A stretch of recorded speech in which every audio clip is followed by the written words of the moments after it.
man, 1 shilling, 1 vote. So let me start by giving you a brief history about William Ruto.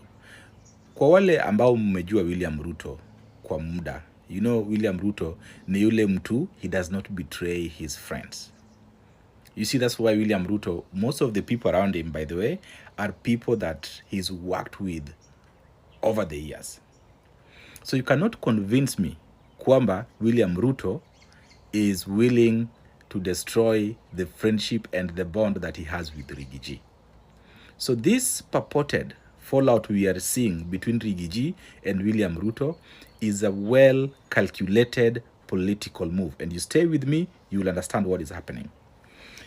William Ruto has realized that his policies, taxes, tax agriculture, housing, the biggest victims, the people who are feeling the pain more than anybody else, are the Kikuyus. And so Ruto knows that come next election, the Kikuyus are going to have a protest vote against him. Ruto also knows that Uhuru Kenyatta still has high chances of taking the mountain back and reclaiming his position as the mountain kingpin. So what do? They sacrifice Riggy G. And because they know that the mountain is so disgruntled right now, who's better to send and empower to go take over the mountain? Riggy G. And how do you do it? You victimize him.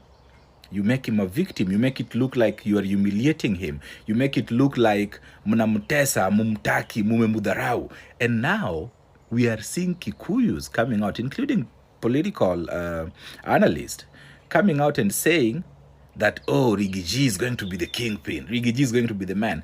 Now you ask yourself, who does that benefit?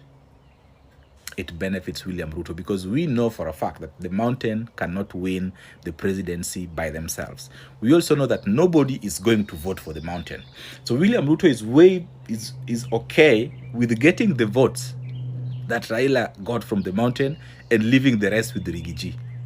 As a matter of fact, William Ruto only needs 25% from the mountain, which he will get. Instead of leaving that disgruntled mountain vote to Kalonzo Musyoka or Raila Amolo Odinga, he would rather Riggy G becomes the new opposition leader and prepare Riggy G to take over from him in 2032. Also, you recall the president publicly said kwamba ataongea na Riggy G, ikikuwa ni rais ni mwanaume, deputy anakuwa ni mwanamke. And I bet they have talked, and Riggy G is okay with that.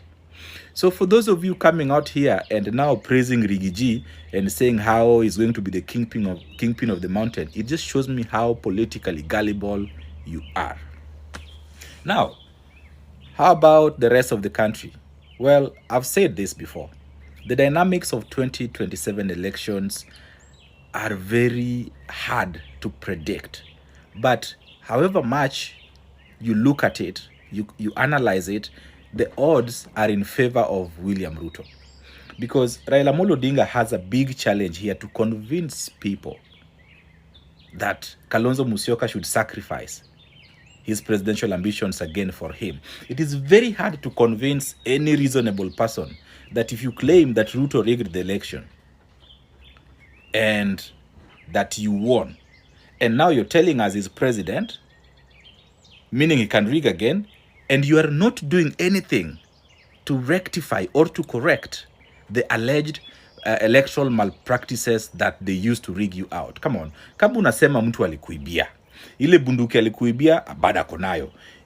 Ile kikundi alikuwa nayo ya kukuibia, bado ana control. So what are you telling us? See, it would be a different story if Azimio stood to their demands. Wakati tulikuwa tunaenda kwa maandamano, wangesema we want the server opened, wangesema we want an electoral audit, wangesema sahiya waongei, baba ameenda AU. So all these odds means William Ruto, his only threat ni hawa watu wa mlima hawa wakimgeuka na wakuwe hawana kiongozi wa kufuata, washtukiwa wameamka asubuhi na wako kwa Kalonzo ama wako kwa Raila. So Riggy G is a man on a mission, and he has the full blessings of none other than his friend William Ruto. Now, he's also using something that is very special to the Kikuyus. The 1 man, 1 vote, 1 shilling.